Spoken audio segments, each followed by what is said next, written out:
We're in the bottom of a pit in Tel Azekah with Professor Bob Cargill of the University of Iowa. Welcome, Bob. Hi, thanks for coming to visit. You're welcome. Now, this started last year with hacking trees. You can go on the Azekah Facebook page of last year and see cutting out trees and digging and breaking through rocks and a tremendous amount. And then you got a new axe. Yeah, that's right. You got a new We axe. got an axe. We brought it down. All of the trees, the roots kept going. There were 5 trees at the top of this square, which made it a painful square at the beginning. But we were able to chop these trees, and then we noticed that the roots were all kind of coming together at the same place. And they were going towards this massive, massive rock. And we thought, why would all the trees put their roots towards the rock? But they're actually going under the rock. And so as we were coming down, it took about 2.5 weeks to get all of the 5 trees and to come down about a meter. And we came down and we hit bedrock. And you can see the bedrock up on the top there. And there was a giant rock, about the size of this one here, this top bedrock rock, that was laying across what is now the opening to the cistern. And so we started digging under it, because that's what we do, and we keep looking under there, and we realize this keeps going and going.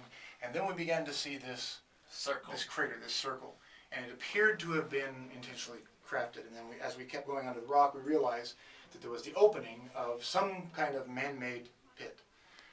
And so we had to get the rock out of the way, so we spent, you remember this, 2-3 days just sledging with sledge. 4 guys just taking turns sledging and breaking up into pieces and taking all the pieces up.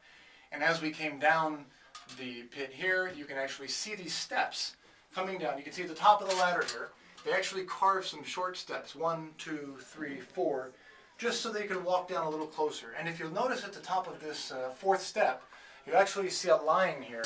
Barney, if you want to point to it there. This is a line from the rope, the ancient rope that worn through the plaster and then into the actual bedrock to bring the water up. So what you would do is you would stand on top with your rope and you tie your rope through one of the handles. You just like you're going fishing, you throw it down there, you let it fill up, and then you bring your water up, and it was easy enough. What we found... Just give me 1 second here. Sure. Look over here, David. Here's the steps. Here's the rope. These roots are from the trees digging under. They're not from material that was used in the plaster. They're from the material that has penetrated under, that's endangering the plaster. But this is a famous Talmudic example. Rabbi Akiva says if the rope that's used to drop the water can wear away the stone, then the Torah can penetrate my heart. This is one version of that. Here you see it. So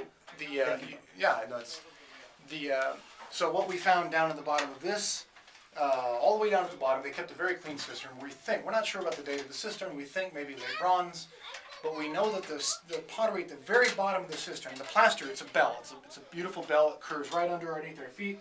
Now we laid down a vinyl and put some dirt on top of it to protect it from rocks when we excavated this shaft here.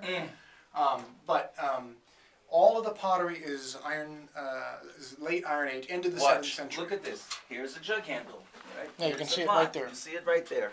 Which is coming. So this is this late iron pottery at the end of the 7th century, just before the destruction of everything around here. We are in, apparently, Jeremiah 34:7, the moment of Nebuchadnezzar's attack on Azekah. Unbelievable. And we're finding almost complete vessels. Many, we just put the vessel in the bucket and sent them off for immediate restoration. Full rims, beautiful jugs, missing one handle. And what we think is happening is somebody's coming to get water, they're tying the rope, they throw it around and they hear, like a fish comes off your hook, and you pull back up and you've got one handle. So we're finding all of the pot except for one handle. We're missing this handle. So, but all of them very consistently beneath this white rubble here.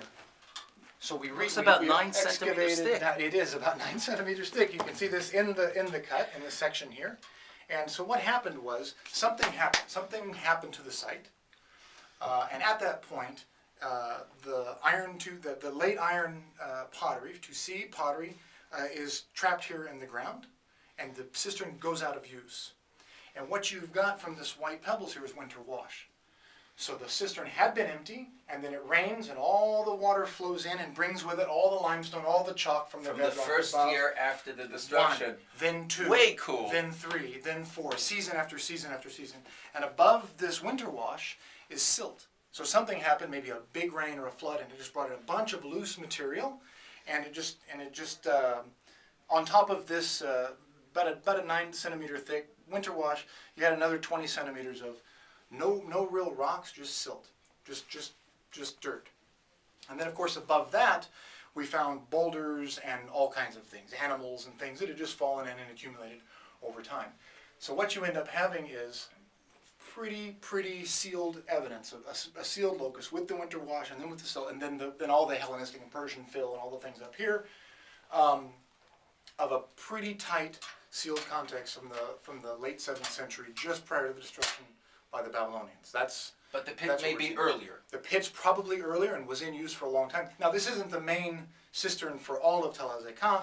As we know from the squares around us up top, it's kind of an industrial area. So this probably was a bormaim of opportunity, right? They saw the rocks, they saw that the water was accumulating in it, and they just carved into it, made a nice small, this is relatively small, bell-shaped, and they were probably using this water for the people who lived outside of the city walls, maybe on the southern slope, or industrial. We have a silo over here. We have a plaza, just a pavement just outside here. So they're probably using it for their industrial things. Why 2 holes? We don't know. This one you showed that it's very beautifully sealed up deliberately. Yeah. Is it possible they made one and then they said, let's stop using that one, we need a wider one because this one's wider? Or maybe they made this one first and a huge rock fell on top of it. And so they went to the other side and they said, well, the pit's still good, let's just carve down in, and they made this beautifully carved one. But then who Somebody sealed it up? And this is deliberately sealed. They laid down courses of stones, another course of stones, another course of stones, and then they capped it. Now, it's a risk to go into there, but can you go in at all and see if you can find a pottery that would date that fill? I was up there because this used to be up into there was a little hole right up here at the top. And so I used to get another ladder, crawl back up into there, and you could actually see out the little window that's up there. So when I started 1 week ago, so we moved about 2 meters of dirt, a little over 2 meters of dirt in a week. Wow. Pulling all the pottery and anything that we found. And yeah, it's just Hellenistic and Persian fill all the way down to there. So the bet is that underneath this we're going to find more 7th century pottery, late 7th century pottery, iron 2C, and as you can see here, we're getting it already falling out of the block. It's just loaded with pottery. So we'll be able to confirm our theory here by excavating the rest of it. So many periods here in the pit in Tel Azekah, and an industrial zone that starts in the late Bronze Age, is used in the Iron Age, and then is built over in the Hellenistic, maybe the Persian, the Hellenistic period. Unbelievable. Right. Thank you, Bob Cargill. You bet. Good to see you. Our pleasure.